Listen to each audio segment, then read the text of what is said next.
ஜிதாரணி அவங்க தீர்ப்பே ஏத்துக்கல திமுக. அவங்க ரொம்ப ஸ்டாண்டா சொல்றாங்க, இது வந்து நீங்க வாங்கிருக்கீங்க, எதிர்கட்சிகளை லெவல் பிளேயிங் ஃபீல்டே அலோ பண்ணாம நீங்க தேர்தல புடிங்கிருக்கீங்கங்கறாங்க. அப்ப 2021 திமுக தேர்தல அப்படிதான் புடிச்சா இந்த கேள்விக்கு பதில் சொல்லட்டும்.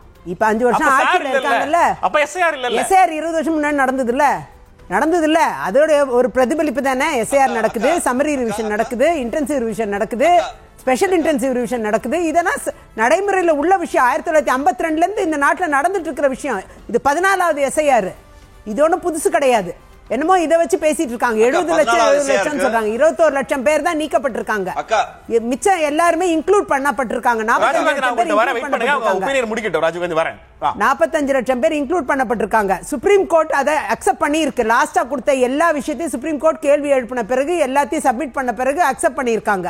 அதே மாதிரி தேஜஸ்வி யாதவும் எதிர்கூட்டணியின் தலைவராக இருக்கிறவரும் அதை ஏற்றுக்கொண்டு இருக்கிறார். எல்லாம் அங்க நடந்து முடிஞ்சு பீகார்ல எல்லாம் எங்களுக்கு எல்லாம் சிறப்பா இருக்கு, எஸ்ஐஆர்னால எங்களுக்கு பிரச்சனை இல்லைன்னு எல்லாரும் சொல்லி முடிச்ச பிறகு இன்னைக்கு அவங்க தோல்வி முகத்தை சந்திக்க வேண்டிய சூழ்நிலை வந்த உடனே அது மோசமா இருக்கு. 2021 திமுக ஜெயிச்சப்ப அப்ப மோசமா இல்லையா?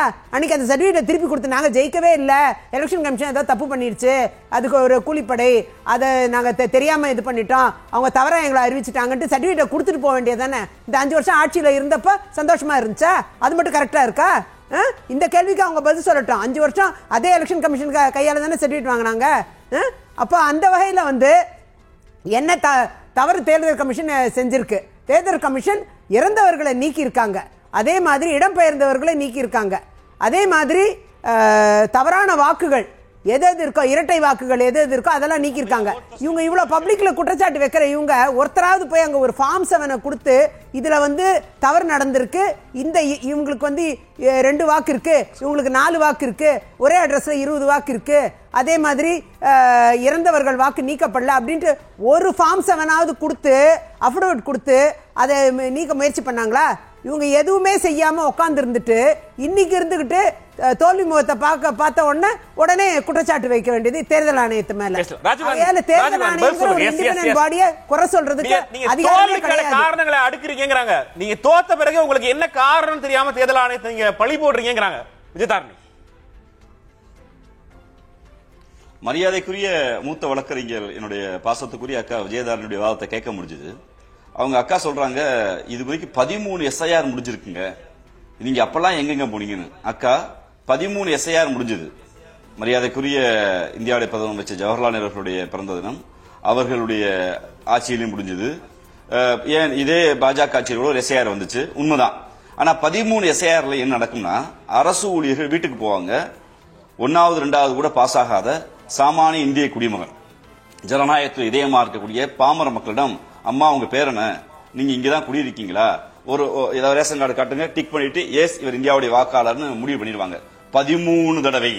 14வது தடவை புதிதா ஒரு வித்தைய உங்க தேர்தல் கமிஷன் இப்ப உச்சநீதிமன்றத்தை மீறி, உச்சநீதிமன்ற தீர்ப்பை மீறி ஒரு நாள் ஒரே அத்த ராத்திரியில இந்தியாவுடைய உச்சநீதிமன்ற தீர்ப்பை மீறி எதிர்கட்சி தலைவரை கன்சல்ட் பண்ணாம, சுப்ரீம் கோர்ட் சிஜிஐ கன்சல்ட் பண்ணாம தேர்தல் ஆணையரா நியமிக்கப்பட்ட உங்கள் தேர்தல் ஆணையர் புதுசா ஒன்று கொண்டு வந்தாரு. அவர் என்ன சொன்னார்னா, இன்னும் 100% இன்னும் 46 விழுக்காடு கூட எஜுகேஷன் பெறாத, எழுத்தறிவே 76 விழுக்காடு பெறாத இந்திய மக்கள்கிட்ட நாங்க ஒரு ஃபார்மை கொடுப்போம். அந்த ஃபார்ம்ல உங்க அப்பா பேர் என்ன, தாத்தா பேர் என்ன, போன முறை யாருக்கு ஓட்டு போட்டீங்க, நீங்க என்ன மதம், என்ன சாதி, நீங்க எங்க குடியிருக்கீங்களா, இப்ப கேள்வி கேட்போம். இந்த ஃபார்மை ரொம்ப முக்கியமா அவரே ஃபுல் பண்ணி கொடுக்கணும், நாங்க கணக்கெடுக்க மாட்டோம். ஏற்கனவே பண்ணது ஸ்பெஷல் ரிவிஷன் உண்மைதான் 13 முறை. 14வது முறை மோடி அரசாங்கம் கொண்டு வந்தது ஸ்பெஷல் ரிவிஷன் இல்ல, ஃபார்ம் கொடுத்துட்டு ஒருவேளை ராஜீவ் காந்தி ஃபார்ம் போன நம்ம தான் 5 தடவை ஓட்டு போட்டிருக்கோமே, நம்ம தான் 6 தடவை ஓட்டு போட்டிருக்கோமே, நம்ம ஓட்டு இருக்குன்னு அமைதியா இருந்துட்டேன்னா நீங்க உங்க ஃபார்ம் ஃபுல் பண்ணாம கொடுத்துட்டீங்க அப்படின்னு நீக்கி இருக்கீங்க. ஒருவேளை அப்பா பேர் எழுதாம விட்டா உங்க அப்பா பேரை நீங்க எழுதலன்னு நீக்கி இருக்கீங்க. இப்படி இந்திய மக்களுடைய வாக்குரிமையை கட்டாயப்படுத்தி பறித்திருக்கீங்க. இது ஸ்பெஷல் ரிவிஷன் இல்ல, கடந்த 13 முறை நடந்தது ஸ்பெஷல் ரிவிஷன் கணக்கெடுப்பு. இது இன்னைக்கு நிலைமையில அக்கா விஜயதாரணிக்கும் ராஜீவ் காந்திக்கும் தோழர் நெல்சனுக்கும் தமிழ்நாட்டில் வாக்குரிமை இல்ல. நீங்க ஒருவேளை அக்கா விஜயதாரணி, நான் தான் சுப்ரீம் கோர்ட் அட்வொகேட் ஆச்சே, நான் தான் பழைய எம்எல்ஏ ஆச்சே, நான் தான் மோடி அவர்களை ஆதரிக்கிறேன்னு சொல்லி உங்களுடைய படிவத்தை கொடுக்காம விட்டுட்டீங்கன்னா உங்களுக்கு ஓட்டு இருக்குமா இருக்காதா? ஓட்டு நீக்கப்பட்டுரும். 13 முறை இப்படித்தான் இருந்துச்சா? கடந்த 13 முறை ஃபார்ம் கொடுத்து இப்படிதான் செக் பண்ணீங்களா? 13 முறை அக்கா விஜயதாரணி வீட்டுல இல்லாட்டாலும் அக்கா விஜயதாரணி விடுதி எம்எல்ஏ விடுங்க. ஆமா அக்கா விஜயதாரணி எங்களுக்கு தெரியுங்க, நல்ல வழக்கறிஞருங்க, நல்ல மனிதருங்க, கன்னியாகுமரிக்கு செஞ்சாங்கன்னு போன தேர்தலாம் டிக் பண்ணிட்டு வந்துருவாங்க. டெத் சர்டிபிகேட் ப்ரொடியூஸ் பண்ணா போதும் நீக்கிடுவாங்க. ஆனா 14வது முறை அக்கா விஜயதாரணியை கையெழுத்து போட்டு அந்த ஃபார்ம் என் ஃபார்ம் தான் சொல்லி ஒருவேளை விஜயதாரணிக்கு ஸ்பெல்லிங் மிஸ்டேக் ஆயிடுச்சுன்னா உங்க ஓட்டு இருக்காது. எந்த நாட்டில் பேசுறீங்க? 100% எழுத்தறிவு இல்லாத படிப்பறிவு இல்லாத நாட்டு மக்கள்கிட்ட ஒரு ஃபார்மை கொடுத்து ஓட்டு போட வர்றதுக்கே எங்க வேலையை விட்டு வந்தா 100,000 சம்பளம் போயிருன்னு ஏழையா இருக்க இந்த நாட்டு மக்கள்கிட்ட நாங்க வீட்டுக்கு வருவோம், ஃபார்மை கொடுப்போம், உங்க கைப்படியே எழுதி கொடுங்கன்னா என்ன நடைமுறை இது? என்ன ஜனநாயகம்? 13 முறை நடந்த ஜனநாயகம், 14வது முறை மோடியும் தேர்தல் ஆணையமும் கூட்டு திருட்டுத்தனம் செய்தது ஜனநாயக விரோத போக்குது. நீங்க தேர்தல் வெற்றி பதிச்சிருக்கீங்க, நாங்க அதை குற்றச்சாட்டு வைக்கிறோம். நீங்க தமிழ்நாட்டுக்கு வாங்க, வரும்போது தெரியும். தொடர்ந்து பேசலாம் ராஜு. தற்போது கிடைத்திருக்கிற ஒரு அண்மை செய்தி, இந்தியா கூட்டணியினுடைய முதலமைச்சர் வேட்பாளராக போட்டியிட்ட தேஜஸ்வி யாதவ் அவர் போட்டியிட்ட தொகுதியிலேயே பின்னடைவு சந்தித்திருக்கிறார்.